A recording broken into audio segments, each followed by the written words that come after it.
Hello friends, आप सभी का टीके स्टडी क्लासेस के यूट्यूब चैनल में हार्दिक अभिनंदन स्वागत है। देखिए फ्रेंड्स, आज हम बात करेंगे जो राजस्थान की कला एंड संस्कृति है उसके अंदर हम बात करने वाले हैं हाड़ौती जो शैली है उसकी हम चर्चा करेंगे। इससे पहले हमने बात की दोस्तों, जो आपकी जो नाथद्वारा शैली है, देवगढ़ शैली है, मेवाड़ शैली है और चावंड शैली के बारे में बहुत ही बेहतरीन तरीके से हमने पढ़ा है। यानी कि हमने बात की मेवाड़ स्कूल ऑफ पेंटिंग के बारे में हमने स्टडी किया है। तो दोस्तों आज हम बात करेंगे जो हाड़ौती जो शैली है उसकी हम बात करेंगे, और हाड़ौती शैली की जो उप शैली है यानी कि कोटा शैली और बूंदी शैली के बारे में हम डिटेल से पढ़ेंगे। तो फ्रेंड्स, अपना जो टीके स्टडी क्लासेस चैनल है उसको लगातार शेयर सब्सक्राइब भी कीजिएगा दोस्तों। तो दोस्तों हम बात करते हैं हाड़ौती शैली के बारे में। देखिएगा, जो हाड़ौती शैली है, हाड़ौती शैली के दो उपशैली है, एक तो कोटा शैली है और एक बूंदी शैली है। हम थोड़ा सा इसका ओवरव्यू लेते हैं, फिर हम दोनों के बारे में डिटेल से पढ़ेंगे, ठीक है। तो सबसे पहले हम देखते हैं कि जो आपकी जो कोटा शैली है, कोटा शैली की जो प्रमुख जो चित्रकार हैं उन चित्रकारों की हम चर्चा कर लेते हैं। देखिएगा, चित्रकार हैं कोटा शैली के डालू, रघुनाथ, रामनाथ, लच्छीराम और गोविंद। कहने का मतलब है कि जो चित्रकार हैं कोटा शैली के, जिन्होंने चित्र बनाए हैं, डालू, रघुनाथ, रामनाथ, लच्छीराम और गोविंद। देखिए दोस्तों, जो लच्छीराम है उसको आप बहुत ही इस पर ज़्यादा फोकस कीजिएगा। देखिए दोस्तों, याद करने का जो शॉर्ट ट्रिक है उसकी अगर हम चर्चा कर लेते हैं। देखिएगा, इस जो कोटा शैली की जो चित्रकारों की को याद करने की जो शॉर्ट ट्रिक है उसको हम देख लेते। देखिएगा, रघु पूछता है, रघु किसको पूछता है? गोविंद से। कि रघु पूछता है गोविंद से कि जो लस्सी है डालू या न डालू। कहने का मतलब है कि जो रघु रघु है, एक व्यक्ति का नाम है, ये किसी दावत में जाता है। तो दावत में जाने के बाद में जो गोविंद है नाम का दूसरा व्यक्ति है जो मेहमान नवाजी करता है, तो वो रघु से पूछता है कि मैं लस्सी डालूं या न डालूं। तो इसके आधार पर आप दोस्तों जो चित्रकार है उसकी आप इसको बिल्कुल अच्छी तरीके से याद कर सकते हो। देखिएगा, रघु पूछता है गोविंद से कि लस्सी डालूं या न डालूं। देखिए, रघु रघु यानी क्या हो गया? रघुनाथ, ठीक है। और गोविंद का मतलब गोविंद, ठीक है। लस्सी का लच्छी राम हो गया। लस्सी का मतलब क्या हो गया? लच्छी राम हो गया। और डालू का मतलब डालू हो गया। तो ऐसे आप याद रखिए कि रघु पूछता है गोविंद से कि लस्सी डालूं या न डालूं। तो दोस्तों ऐसे आप इसको याद कर सकते हो। इसके बाद हम जो दूसरी शैली है बूंदी शैली है। बूंदी शैली के चित्रकारों की हम बात करें तो इनके चित्रकार हैं नूर मोहम्मद, ठीक है, सुरजन, श्री कृष्ण, रामलाल और अहमद अली। दोस्तों ये 5 ऐसे व्यक्ति जिन्होंने बूंदी शैली को बहुत ही इफेक्टिव यानी प्रभावित किया अपने चित्रकारों से। नूर मोहम्मद है, सुरजन है, श्री कृष्ण है, रामलाल है, अहमद अली है, ठीक है। देखिएगा, कोटा शैली को हम अब डिटेल से हम पढ़ते हैं। देखिएगा, कोटा शैली की अगर चर्चा करें तो इस कोटा शैली का सब जो प्रमुख जो सब्जेक्ट है, प्रमुख जो विषय है वो शिकार है, आखेट है। ध्यान दीजिएगा, इस पर आखेट पर बहुत ज़्यादा जोर दिया गया है। इसका उपनाम है शिकार शैली भी इसको हम कह सकते हैं। इसीलिए इसको हम क्या कहते हैं? इसीलिए इसको हम कहते हैं प्रमुख, इसका विषय शिकार, इसको शिकार शैली हम कह सकते हैं। देखिए, इस शैली के राजा और रानियां भी शिकार करते हुए बताए गए। इस शैली की सबसे प्रमुख खास बात यह है कि इस शैली के अंदर जो राजा और जो रानी है दोनों शिकार करते हुए बताए गए। तो ये वेरी वेरी मोस्ट है, ठीक है दोस्तों, तो इसको याद रखिएगा। तो इस शैली में राजा और रानी दोनों शिकार करते बताए गए। देखिएगा दोस्तों, जो राम रागमाला ग्रंथ डालू ने चित्रित किया था। एक रागमाला, एक जो चित्र है वो डालू के द्वारा चित्रित किया गया था।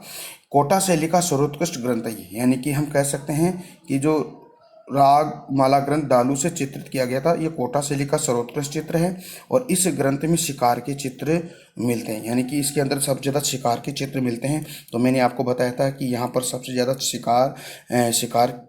शिकार के चित्र मिलते हैं, तो ये शिकार पर बहुत ज़्यादा फोकस करती है और इसका उपनाम भी फिर क्या किया गया, शिकार शैली कहा गया है, क्योंकि यहाँ पर जो राजा और रानी दोनों शिकार करते हुए बताए गए। जिसमें डालू ने एक चित्रित किया था, उसमें जो चित्र किया था वो शिकार पे ऊपर बहुत ज़्यादा मिलते हैं। देखिएगा दोस्तों, आगे हम बात करते हैं। देखिए वसली, वसली क्या होती है, वसली क्या होती है दोस्तों, वसली होती है कागज रख कर जो चित्र बनाए जाते हैं उसी वसली हम कह सकते हैं। ठीक है, तो कागज पर कागज रख कर जो चित्र बनाए जाते हैं उसको हम वसली कहते हैं। ठीक है, अब देखिएगा, जो झालाओं की हवेली है कोटा के अंदर, यानी कि झालाओं की हवेली कहाँ है, कोटा है।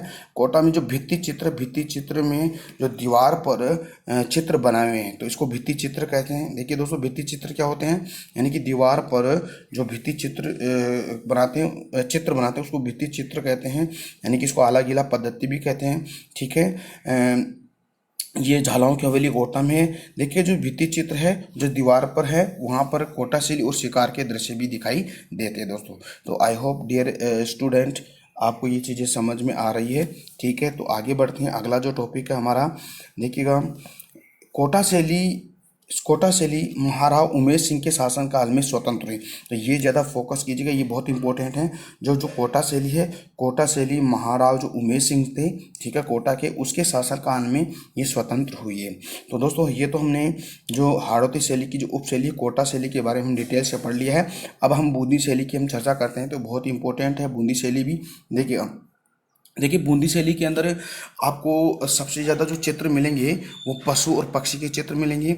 अगर आप कोटा शैली के बारे में चर्चा करो तो कोटा शैली में सबसे ज़्यादा फोकस किस सब्जेक्ट पर दिया गया, शिकार पर। इसलिए इसको क्या कहा गया है, शिकार शैली भी कहते हैं, क्योंकि यहाँ के जो शासक है हम कह सकते हैं राजा और रानी दोनों को शिकार करते हुए बताया गया।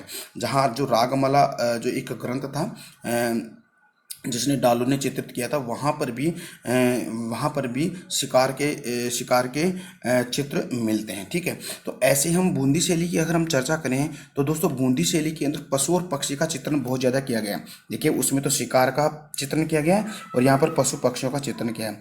भित्ति चित्रों के लिए विश्व प्रसिद्ध है, यानी कि यहाँ पर भित्ति चित्रों के लिए बहुत विश्व प्रसिद्ध आपकी बूंदी शैली है।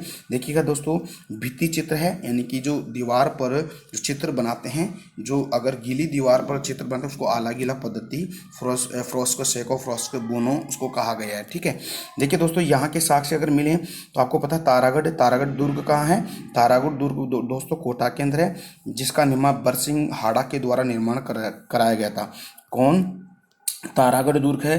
देखिए दोस्तों दो तारागढ़ दुर्ग, एक तो अजमेर में है और एक आपके बूंदी में। तो जो बूंदी वाला जो तारागढ़ दुर्ग है उसका निर्माण बरसिंह हाड़ा ने निर्माण करवाया था और यहाँ पर रंगशाला भी है। किसमें, रंगशाला है, यानी कि चित्रशाला हम कह सकते हैं इसको, यानी कि महल है। इसका निर्माण महाराव उमेश सिंह के शासनकाल में हुआ था। ठीक है, इसीलिए कहा गया है कि जो उमेश सिंह के शासनकाल में बहुत ज़्यादा इसको जो चित्रकार है उनको आश्रय दिया गया था। ठीक है, तो जो रंगशाला है यानी कि हम कह सकते हैं चित्रशाला है, जिसका निर्माण महाराव उमेश सिंह के द्वारा किया गया था, जो बूंदी का शासक था। इस महल के अंदर भित्ति चित्रों की उपलब्धता मिली है, हम कह सकते हैं भित्ति चित्र मिले हैं, यानी कि भित्ति चित्रों का स्वर्ग ही भी इसको हम कह सकते हैं कि इसको जो बूंदी के अंदर जो तारागढ़ दुर्ग है इसके अंदर जो रंगमहल है, चित्रशाला, उसको हम भित्ति चित्रों का हम क्या कहते हैं, स्वर्ण कहते हैं। तो डियर फ्रेंड्स आप इसके नोट्स बनाइएगा। ठीक है, तीसरी बात अगर करते हैं बूंदी शैली की, तो बूंदी शैली में हरा रंग सतरंगा रंग का चित्रण किया गया है। देखिएगा मैंने अभी जो शुरुआती जो वीडियो बनाया था उसमें रंगों की प्रधानता के बारे में भी हमने बताया था। तो हम कह सकते हैं कि बूंदी शैली में सबसे ज़्यादा कौन से रंगों का प्रयोग किया है दोस्तों, तो वो क्या है, हरा रंग का प्रयोग किया गया है। वो जो सतरंगी है या सतरंगा जो रंग है उसका बहुत ज़्यादा प्रयोग किया है। इसके बाद देखिए तो दोस्तों जो रेखाओं का सुंदरतम चित्रण है, जो रेखाएं हैं उसका सुंदरतम चित्रण क्या है, हरे रंग की सबसे ज़्यादा प्रधानता है। हम कह सकते हैं 17 रंग तो है, सतरंगा तो है, लेकिन हरा रंग है बिल्कुल, इसकी सबसे ज़्यादा प्रधानता बताई गई है। दरबारी चित्रण है यहाँ पे, यानी कि दरबार के चित्र हैं, दरबार दरबारी चित्रण है। बूंदी शैली में नायिका भेद का चित्रण मिलता है, यानी कि जो बूंदी शैली है उसमें जो नायिका भेद का चित्रण मिलता है। सोने चांदी की शाही का इसमें बहुत ज़्यादा प्रयोग किया गया था। नायिका भेद का सर्वाधिक चित्रण बूंदी शैली में है। ठीक है, मोर का चित्रण सभी शैलियों में हुआ है, लेकिन नाचता हुआ मोर केवल बूंदी शैली में हुआ है। बहुत इंपॉर्टेंट है दोस्तों, ये इंपॉर्टेंट बात है कि जो मोर का जो चित्रण है तो वो सभी शैलियों में दिखाई देता है, वहाँ पे दिखा, लेकिन बूंदी शैली की खास बात यह है कि यहाँ जो मोर का चित्रण है वो नाचता हुआ बताया गया है। ठीक है, तो नाचता हुआ मोर केवल बूंदी शैली में ही चित्रित हुआ है। बूंदी शैली में कजली तीज का चित्रण भी है, यानी कि जो तीज है, ठीक है, बड़ी तीज छोटी तीज है ना, तो जो कजली तीज है, कजली तीज का भी चित्रण किसमें, बूंदी शैली में किया गया है। तो दोस्तों आज हमने कवर किया है जो हाड़ौती शैली है। हाड़ौती शैली की दो उप शैलियाँ हैं, एक तो आपकी कोटा शैली और एक बूंदी शैली, इसके बारे में हमने बात की है। दोस्तों हम कल मारवाड़ स्कूल ऑफ पेंटिंग के बारे में हम चर्चा करेंगे। तो दोस्तों आज का वीडियो कैसा लगा, उम्मीद करता हूं कि आज का वीडियो बहुत अच्छा लगा है।